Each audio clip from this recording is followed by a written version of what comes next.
होशिया नबी की किताब और 6वां अध्याय चैप्टर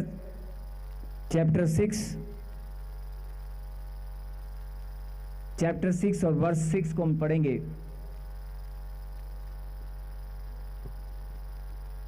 लेकिन वचन में जाने से पहले कितने लोग परमेश्वर से प्रेम रखते हैं? झूठ तो नहीं बोल रहे? पक्की बात है, अभी पता चल जाएगा। पढ़े 6 का 6 पढ़े। क्योंकि मैं बलिदान से नहीं स्थिर प्रेम से ही प्रसन्न होता हूँ और होम बलियों से अधिक यह चाहता हूँ कि लोग परमेश्वर का ज्ञान रखें।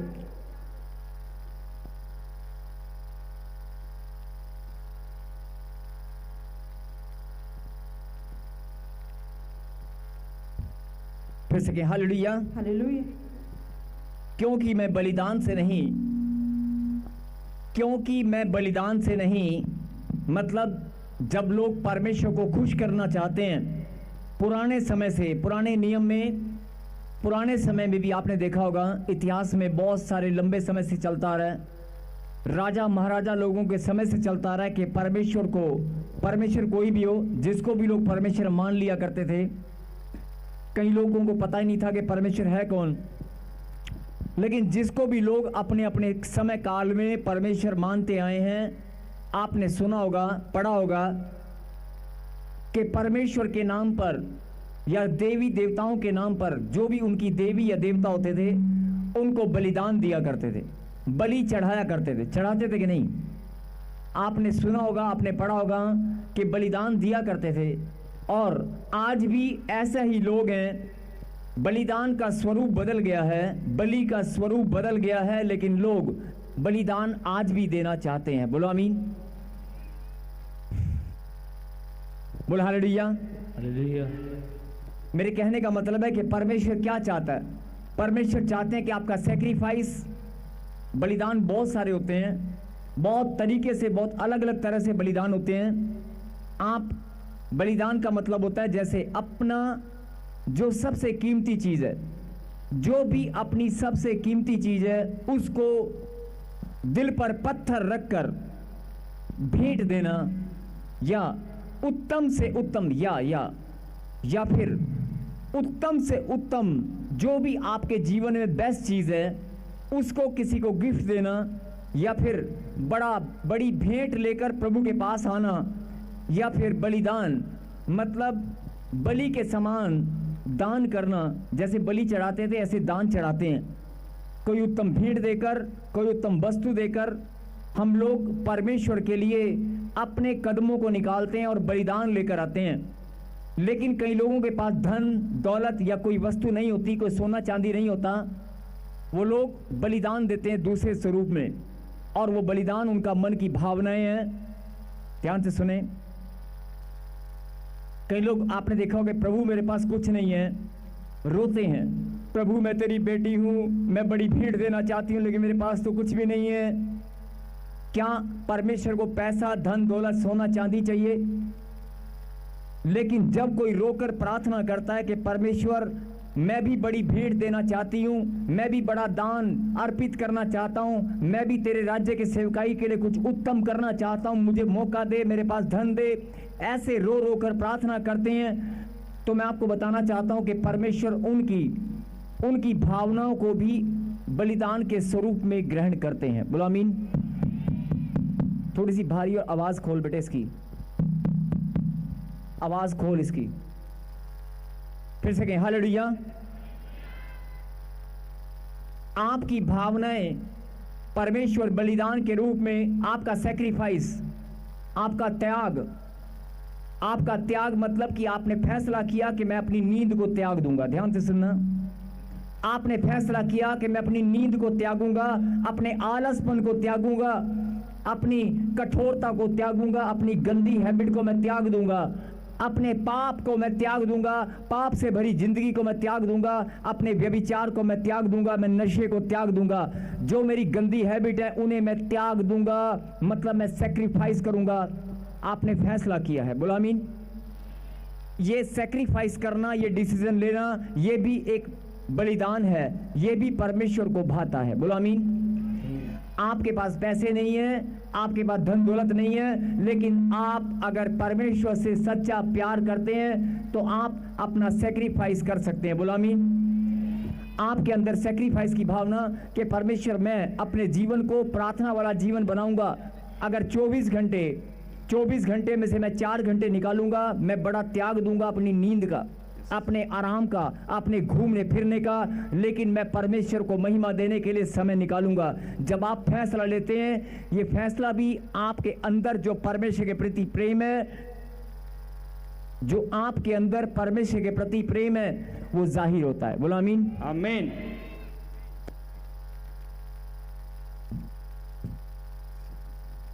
Thank you Jesus. जोरदार ताली बजाएंगे सब प्रभु की महिमा के लिए। हालेलुया।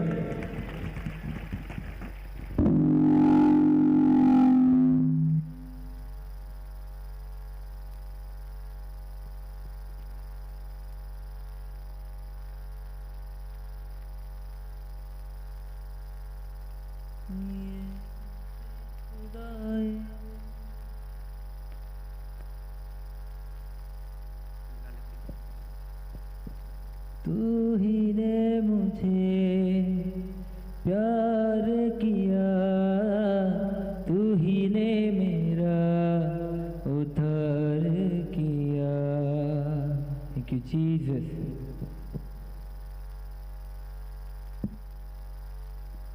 हमारे बीच में गवाही है, सुनेंगे ध्यान से। माफी चाहते हैं हम आपसे। एक गवाही। हालेलुया। प्रॉफिट जी, बहुत ही बड़ी टेस्टमनी बनी है इस बहन की। ये बहन बता रहे हैं 6 साल से इनके रीढ़ की हड्डी पे बहुत ही मोटी गांठ थी। डॉक्टर ने ऑपरेशन के लिए बोल दिया था। इसके पास पैसे नहीं थे ऑपरेशन कराने के लिए, पर चर्च में आए, आपने भविष्यवाणी किया गांठें उड़ने के लिए जा रही हैं। इस बहन ने विश्वास से रिसीव किया। वो 6 साल से गांठ जो रीढ़ की हड्डी पे बनी हुई थी, वो आज धुआं बन के उड़ चुकी है। वो हथ यसूदाए, वो हथ यसूदाए। रीढ़ की हड्डी में 5 साल की गांठ थी। मैं बहुत दर्द के मारे बहुत तकलीफ था, बहुत जगह दिखाया, कहीं मेरे को ठीक ही नहीं हुआ। फिर मेरे को बताया, मैंने मोबाइल में देखा यहाँ के बारे में, फिर आई। फिर मेरे को 1 साल हो गया आते आते। आज मैं गांठ से आज़ाद हो चुकी हूँ। परमेश्वर हालेलुया। परमेश्वर की दास का बहुत ज़्यादा धन्यवाद करती हूँ, दिल से और आत्मा से बहुत ज़्यादा। आप रोए मत बहन, सुनो मेरी बात। ये बताएं कि रानी कौन है? प्रोफेसर। Thank you Jesus. सुनो, आप घबराएं मत। आपने आज प्रभु की महिमा की है ना, प्रभु ने आपको चुना अपनी महिमा के लिए। हिंदुस्तान के कोने कोने से, देश विदेश की धरती से सब लोग आपको देख रहे हैं, और आपकी गवाही को सुनकर जो लोग, ये भविष्यवाणी है, जो लोग रिसीव कर रहे हैं कि मेरी भी गांठ उड़ गई है, उनकी भी उड़ गई है। जीसस।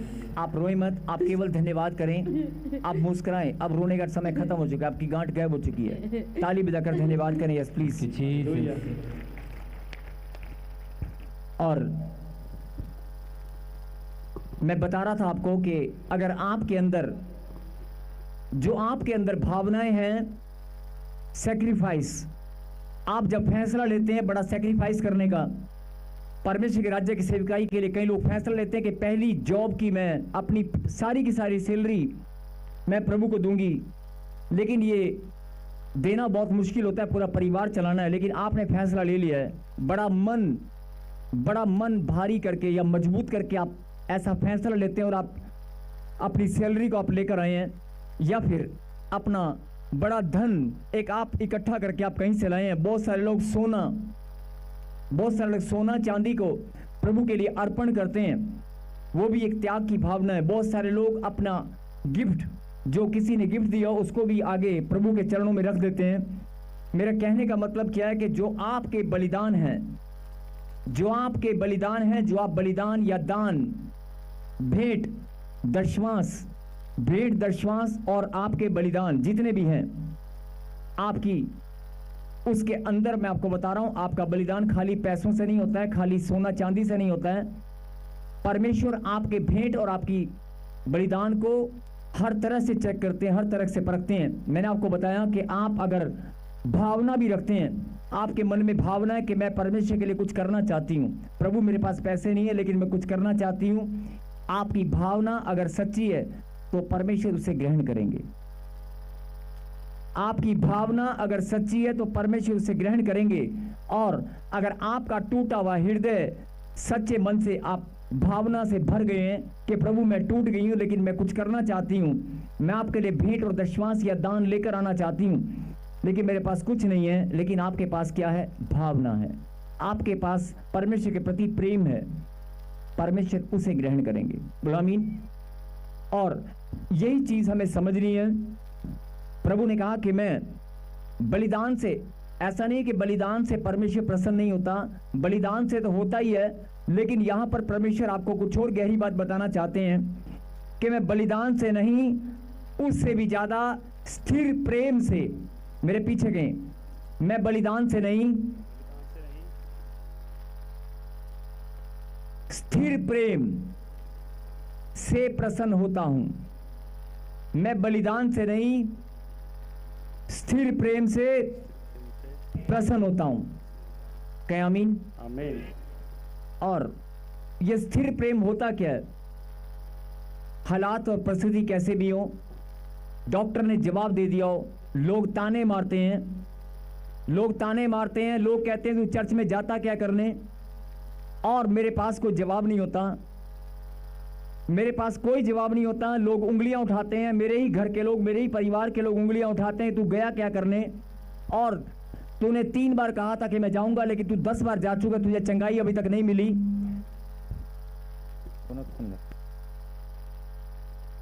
तुझे चंगाई अभी तक नहीं मिली, और इतने लंबे समय तू चर्च में जा रहा है, तेरा जीवन तो अभी तक बदला नहीं है, तेरे चेहरे पे मुस्कुराहट नहीं है।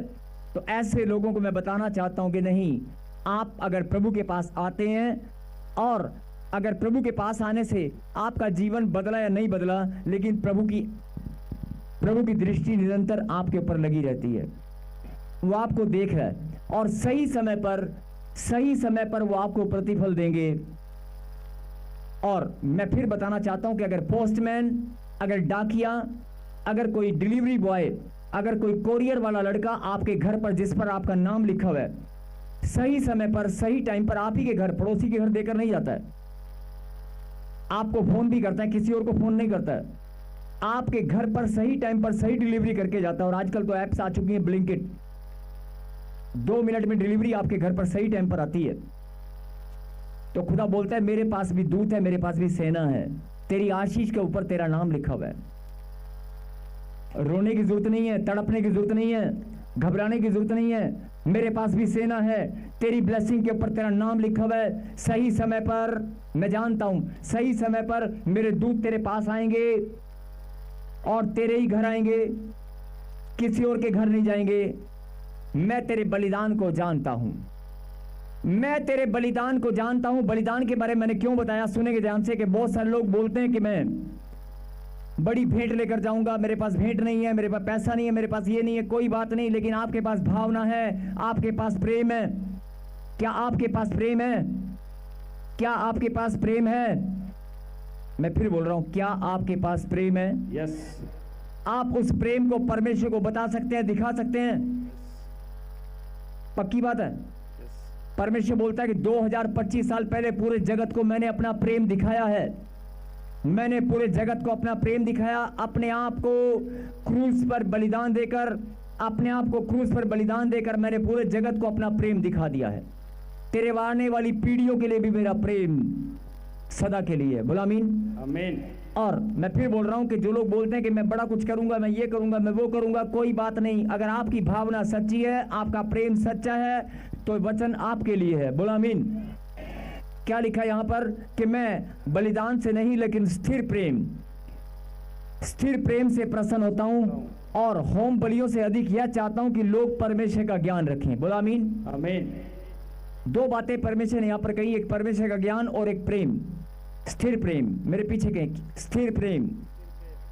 अब स्थिर प्रेम क्या है? आप यहां पर बैठे हैं, आज अगर घर से निकलने से पहले बारिश आ जाए तो बहुत सारे लोग कहेंगे कि यार आज बारिश आ रही है, चर्च में पानी हो गया होगा, या वहां पर मौसम खराब हो गया, रास्ते में दिक्कत आएगी, ऑटो नहीं मिलेगा, गाड़ी, रास्ते में कोई ऑटो नहीं मिलेगा या गाड़ी नहीं मिलेगी। आप परेशान होकर नेगेटिव सोचने लगते हैं और आपके कदम अचानक रुक जाते हैं। आपके अंदर प्रेम है, लेकिन अगर आप फैसला लेते हैं, अरे मौसम कैसा भी हो, गाड़ी मिले ना मिले, खुदा के दूत आएंगे उठाकर चर्च में रख देंगे, आमीन।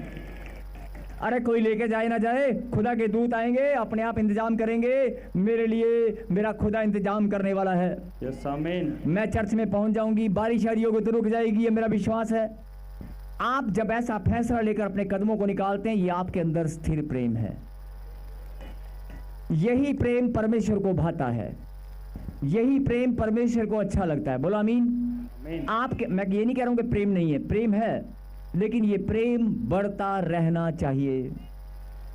आपके अंदर जो प्रेम है, परमेश्वर उसे बढ़ता हुआ देखना चाहते हैं। आपके अंदर जो परमेश्वर के प्रति प्रेम है, परमेश्वर उसे बढ़ता हुआ और स्थिरता में देखना चाहते हैं। बोलो आमीन।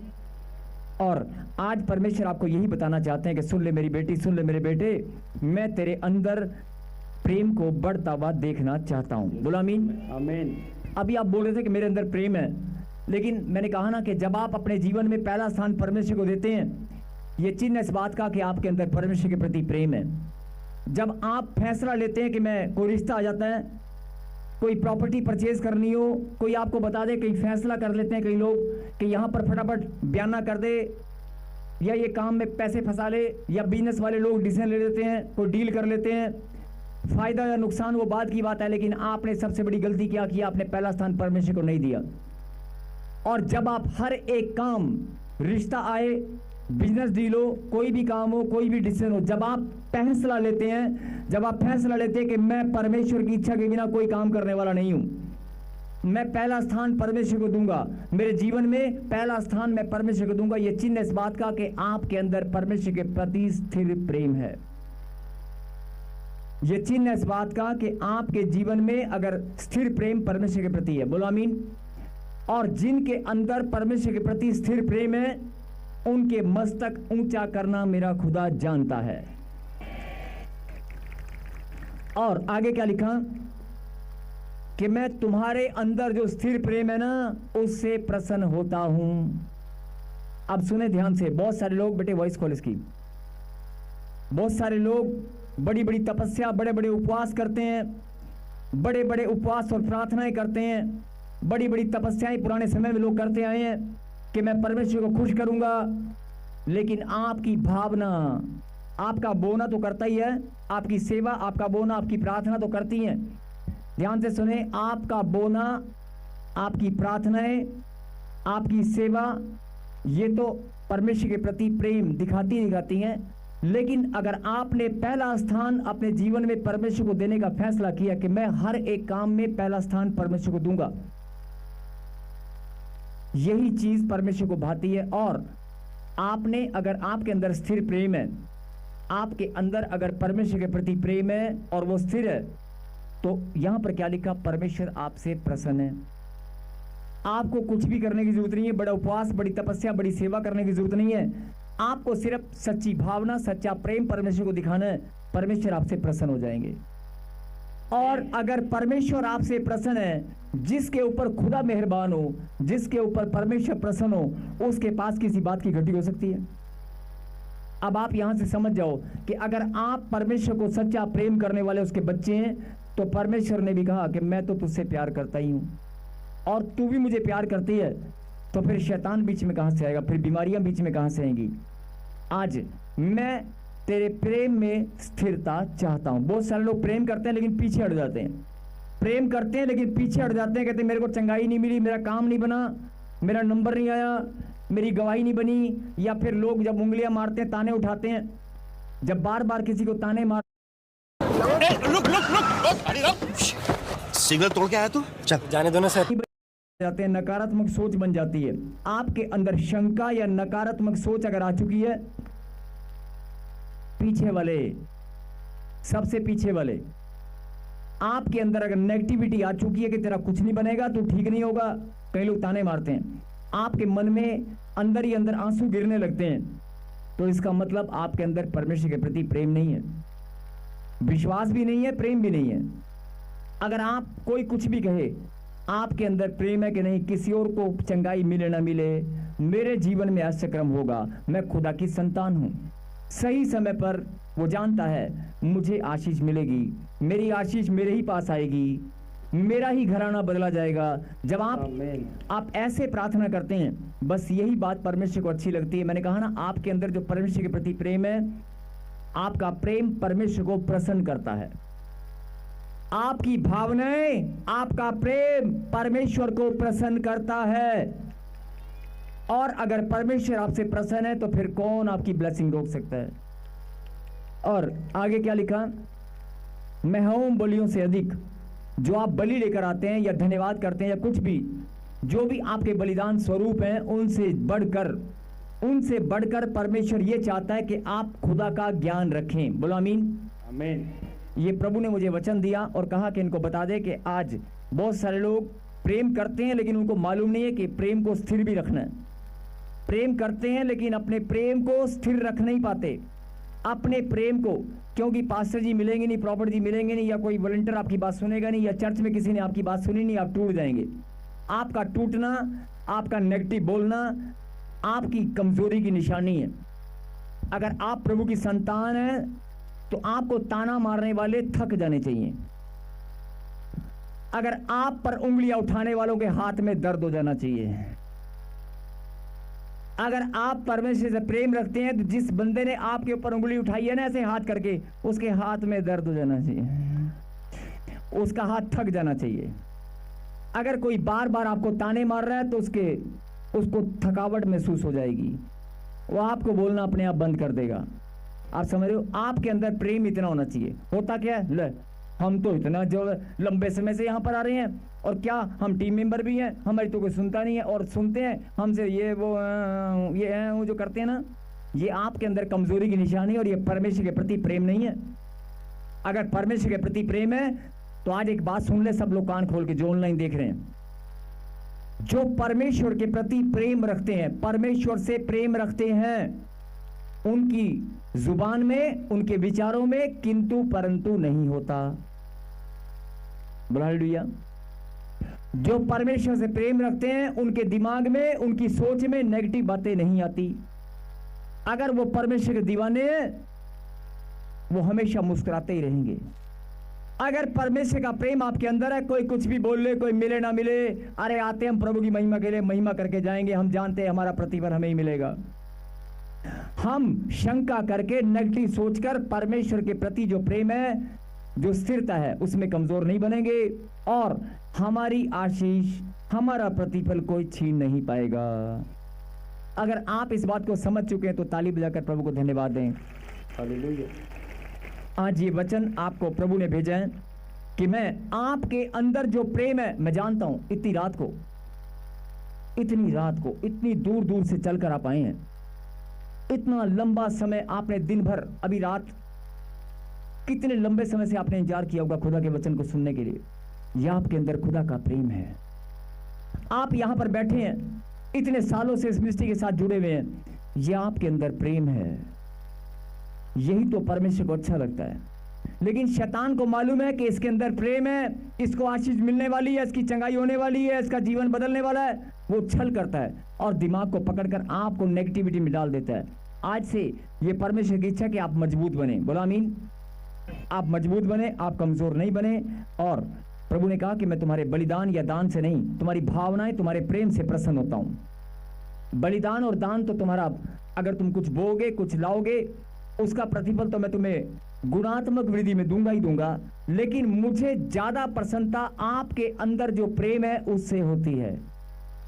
और मैं इस बात से और भी ज्यादा खुश होता हूं कि लोग मेरी बात को सुने और समझे, मेरा ज्ञान अपने अंदर रखें, मेरा ज्ञान अपने अंदर रखें। क्या लिखा? मैं चाहता हूं कि लोग परमेश्वर का ज्ञान रखें। बोला आमीन। आमीन। फिर से मेरे पीछे कहें, आंख बंद करें अपनी और कहें, परमेश्वर मैं धन्यवाद करता हूं, मेरे अंदर जो प्रेम है वो आप ही की इच्छा और आपके अनुग्रह के द्वारा है। हे परमेश्वर, जो मेरा स्वभाव है, मैं धन्यवाद करता हूं, वो आज बदल चुका है। हे परमेश्वर, मैं धन्यवाद करती हूं, मेरे अंदर जो प्रेम है आपके प्रति मेरे खुदा वो बढ़ता ही जाएगा, बढ़ता ही जाएगा, बढ़ता ही जाएगा। और मैं खुदा की बातों को सोच समझने में, उसके ज्ञान को ग्रहण करने में मैं बढ़ती ही जाऊंगी, मैं बढ़ती ही जाऊंगी। यीशु के नाम में कहें आमीन। अपनी आंखों को बंद करें और मेरे खुदा, जिन्होंने आज तेरी बात को समझ लिया है, जिन्होंने तेरे ज्ञान को आज अपने अंदर रख लिया है, जिन्होंने फैसला किया है कि प्रभु मैं अपने प्रेम तो मैं तुझसे करता आया हूं, लेकिन अपनी स्थिरता को मैं कहीं ना कहीं खोता आया हूं। फिर से सुने, परमेश्वर, ये तेरे बच्चे बहुत लंबे समय से आपसे प्रेम करते आए हैं, लेकिन प्रेम करने में अपनी स्थिरता को कहीं कमजोर बन गए होंगे। लेकिन आज प्रभु जी मैं प्रार्थना में मांगता हूं, आप अपनी सामर्थ्य दें, अपना बल दें, अपनी बुद्धि, अपना ज्ञान इन बच्चों को दें मेरे खुदा, ताकि ये और ज्यादा मजबूत बने और ये परमेश्वर आपसे प्रेम करने में जो स्थिरता दिखाएं, उस स्थिरता में ये बढ़ते ही जाएं। और जो ज्ञान आप चाहते हैं कि मेरे बच्चों के अंदर हो, उस ज्ञान को ग्रहण करने में प्रभु जी ये बढ़ते जाएं। धन्यवाद पिता परमेश्वर, जिन्होंने आज इस बात को समझ लिया है, जिन्होंने इस बात को समझ लिया है, उनके जीवन में आशीष खुल चुकी है। आमीन। उनका स्वभाव, उनके जीवन में बदलाव हो चुका है। आमीन। उनकी चंगाई हो चुकी है। अगर रीढ़ की हड्डी में से प्रभु ने आपको गवाही बनाकर दिखाया कि गांठ गायब हुई है, तो आपकी गांठें, आपकी गिल्टियां, आपकी पथरियां गायब हो चुकी हैं। आमीन। आपके जीवन में भी आशीष स्वर्ग से उतर आई है। जिनको लगता है कि यस, मेरे अंदर खुदा का प्रेम है और उसमें मैं स्थिर रखने में और ज्यादा मजबूत बनूंगा, कोई कुछ भी कहे मैं कमजोर नहीं बनूंगा, मेरे अंदर खुदा का प्रेम है, मैं परमेश्वर को पहला स्थान देने में, प्रार्थना करने में और उसकी महिमा करने में, उसके ज्ञान को ग्रहण करने में और परमेश्वर के प्रति प्रेम को बढ़ाने में मैं बढ़ता ही जाऊंगा, बढ़ता ही जाऊंगा, बढ़ता ही जाऊंगा। वो ताली बजाकर धन्यवाद कर रहे हैं। और मेरे खुदा, मैं प्रार्थना करता हूं कि जिन्होंने इस बात को ग्रहण किया है, आज उनके लिए आसमान के झरोखे खुल जाएं यीशु नासरी के नाम में, अभी के अभी। ताली बजाकर धन्यवाद दें। यस।